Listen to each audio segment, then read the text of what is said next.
I never thought I'd end up posting something so personal here, but after everything that's happened, I feel compelled to share. I'm a father of 2 adult children, and our relationship used to be normal. Sure, they had their faults, but so did I. I own several properties and a medium-sized business, and I've spent my life ensuring my family never lacked comfort. Over time, my children became more entitled. They expected my money to bail them out of every mistake. They never wanted to stand on their own feet. I tried to ignore it, but eventually it became impossible. I first noticed the shift when my daughter demanded help with her credit card debt, but refused to make any changes to her lifestyle. My son was even worse, blowing money on frivolous gadgets and expecting me to pick up the tab whenever he felt short. I wasn't happy about it, but I gave in because I wanted to keep the peace. Their mother, my ex-wife, often insisted I step up to my paternal obligations, as though paying for everything somehow made me a good father. For years, I convinced myself this was normal parenting, but that was a lie. I reached my breaking point one night when both kids confronted me about their future inheritances. They'd found out I'd been updating my will, and they assumed I'd be leaving them a fortune. My daughter wanted an official guarantee I wouldn't cut her out. My son wanted an immediate transfer of assets so he could invest. I realized they viewed me as a living bank account. That night, I couldn't sleep. I knew I had to do something drastic. Indulging them had only made them more selfish. I decided it was time to draw a line they couldn't ever cross. The very next morning, I called them to a meeting at my house. I laid down a new set of rules. No more reckless spending, no more handouts. If they didn't show tangible progress, like holding a steady job or making real efforts to better themselves, I'd reduce their inheritance drastically. They both laughed, acting like it was an idle threat. My daughter said, "You wouldn't dare," and my son added, "We can just talk to your lawyer and work something out." I kept my composure, but inside, I felt a rush of anger. They were so certain they could outsmart me. I wanted to believe my kids would change. My daughter was in her late 20s, drifting from one fleeting dream to another. My son was nearly 30, still living like a careless teenager. When I expressed concern, they called me overbearing. I told them, "This isn't about controlling you, it's about making sure you become self-sufficient." They rolled their eyes and accused me of being dramatic. At that moment, I recognized just how far apart we were. They wanted easy money. I wanted them to have some pride in their accomplishments. Neither side was willing to compromise anymore at all. Over the following months, I watched them do the bare minimum. My daughter took a part-time job at a boutique, but she quit within weeks, claiming her boss was toxic. My son enrolled in a community college course, but he dropped out almost immediately. When I confronted them, they told me I had unrealistic expectations. I reminded them that successful adults work for a living and face unpleasant bosses or challenging classes. They said I was old-fashioned and out of touch. Each conversation ended in frustration. I refused to budge, and they refused to accept absolutely any personal responsibility whatsoever. Eventually, things escalated. My daughter decided she deserved a fancy apartment in a trendy area, and she contacted me for a down payment. I refused. She threw a tantrum, calling me names and accusing me of favoring her brother.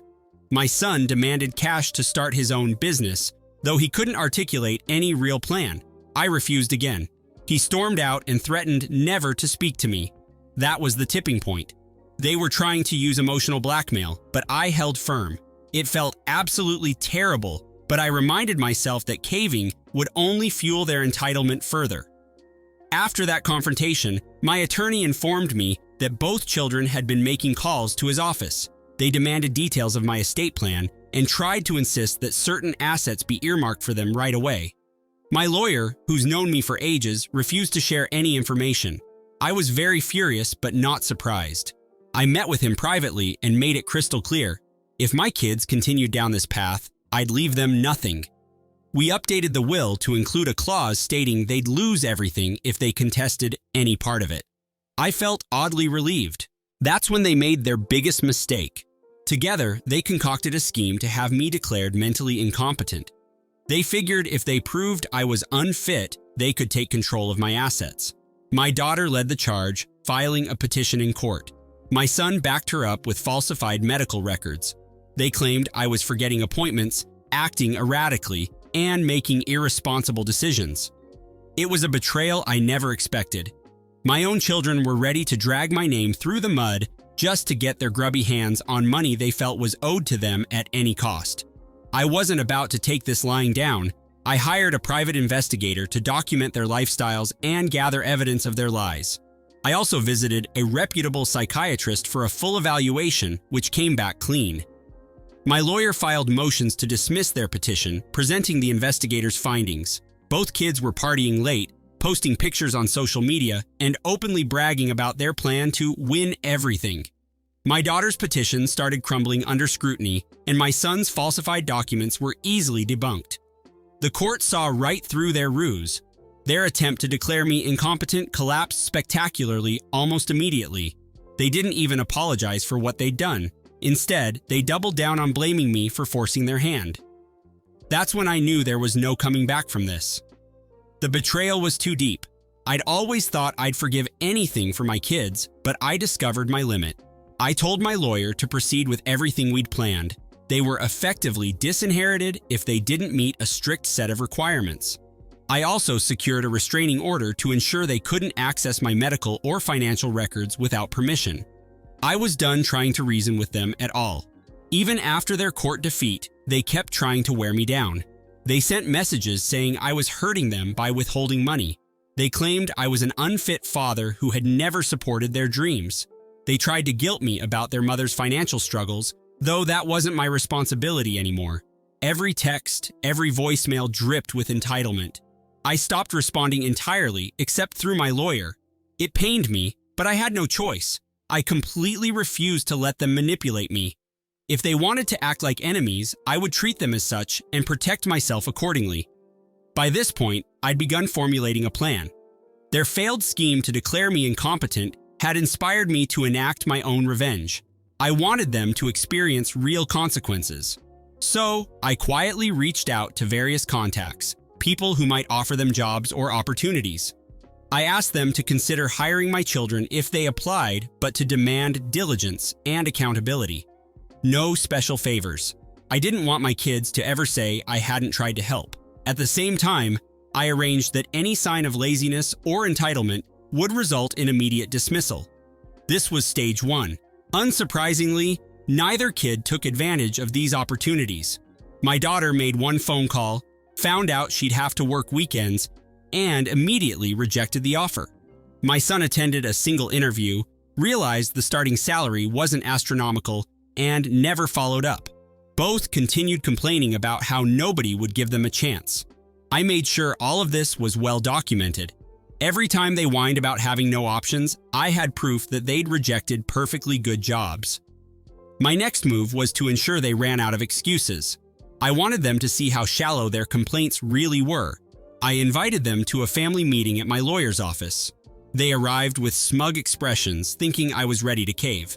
Instead, I handed them a binder of evidence, all the job offers, their refusal messages, screenshots of their social media rants.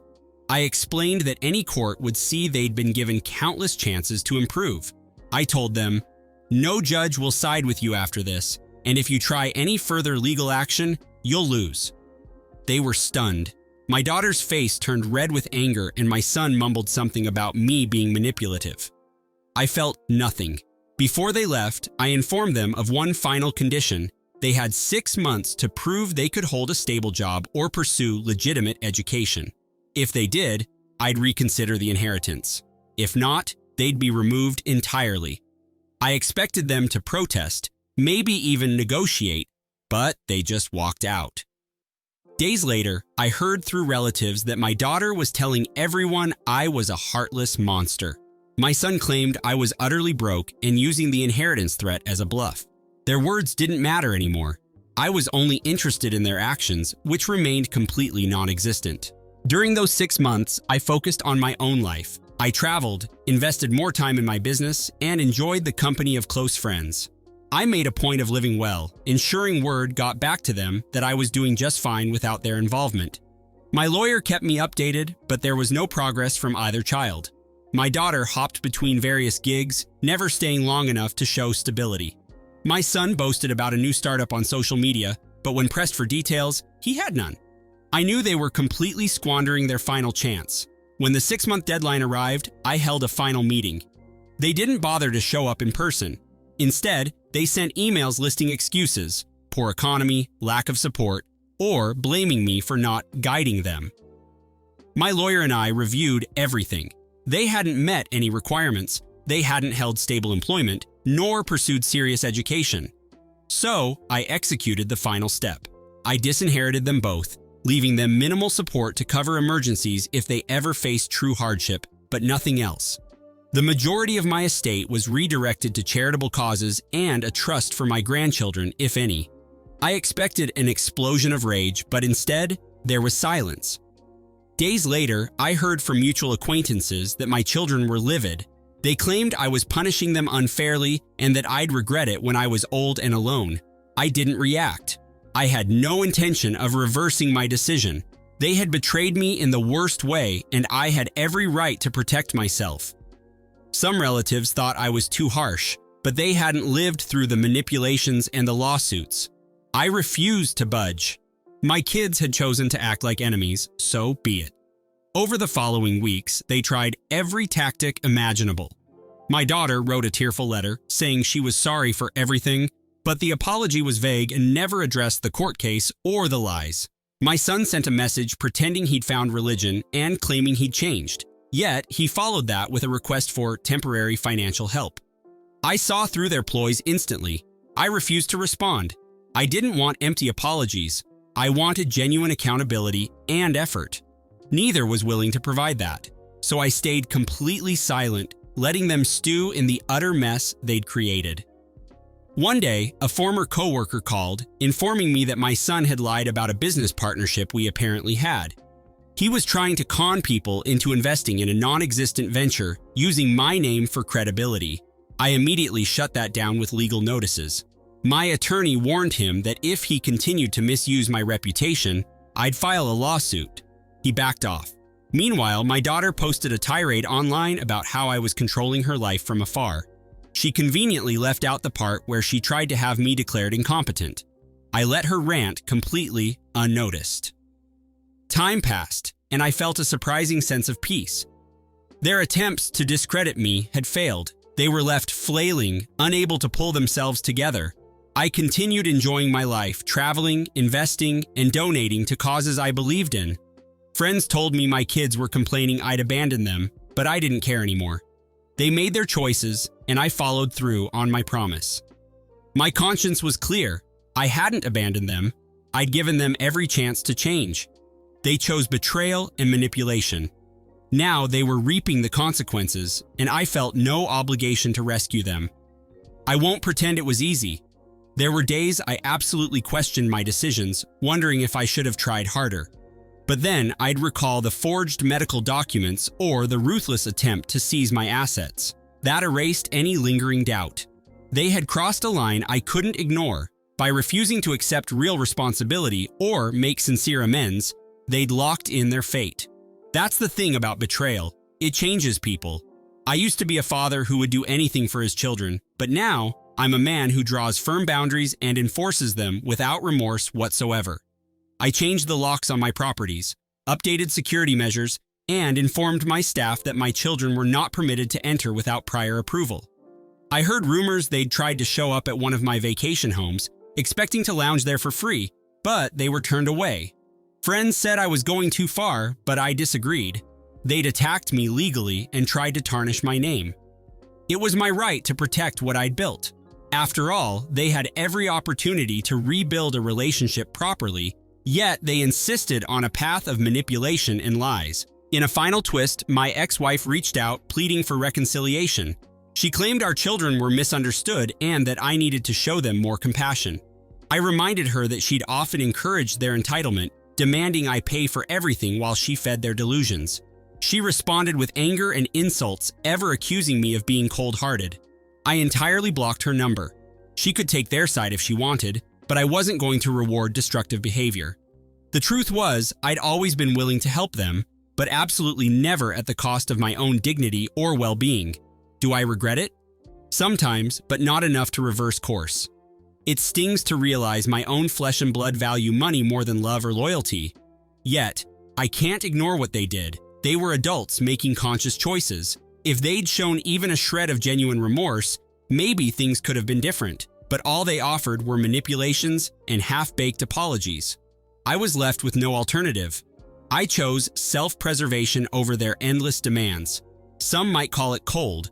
I call it completely justifiable. Betrayal cuts deep, and once inflicted, it leaves scars that never fully heal. That brings me to the real point of sharing this. People need to know that boundaries can be enforced, even with family. Love shouldn't be a free pass for manipulative behavior. The notion that blood is thicker than water only holds if both sides respect each other. My children showed none. They used me, maliciously betrayed me, and tried to undermine my very sanity. So, I fought back the only way that mattered, through legal and financial means. It was the toughest choice I've ever made, but it was the right one. I owe them absolutely nothing after what they pulled. If anyone else is going through something similar, I hope my story offers perspective. It's absolutely not heartless to protect yourself. It's completely not cruel to expect grown children to act responsibly. Sometimes you must stop enabling destructive behavior, even if it hurts to do so. I won't lie, it's truly lonely at times, but it's better than living under constant manipulation. I remember how I used to cave whenever they threatened to cut me off emotionally. Not anymore. I've reclaimed my life and my peace of mind. No amount of money or guilt trips can make me regret that decision. I'm not seeking applause or pity. I'm sharing this because I wasted years trying to buy peace with handouts. All it did was create spoiled adults who believed they were entitled to my life's work. By cutting them off and standing my ground, I taught them a lesson they should have learned long ago. Actions have consequences. They can hate me if they want. That's their choice. But they can no longer hurt me, nor can they exploit my resources. Revenge, in my case, was simply refusing to be their victim. I absolutely never, ever backed down from that resolution. So, that's my story. I told my spoiled, entitled kids they'd lose their inheritance unless they got their lives together, and when they decided to betray me instead, I followed through. I truly feel no guilt about my revenge. They tried to destroy me for money. I protected myself, and I'd do it again if necessary. Will we ever reconcile? That's up to them. If they can grow into people who value hard work and honesty, maybe, but I won't hold my breath. For now, I stand by my choice. Sometimes, the only way to win is to walk away.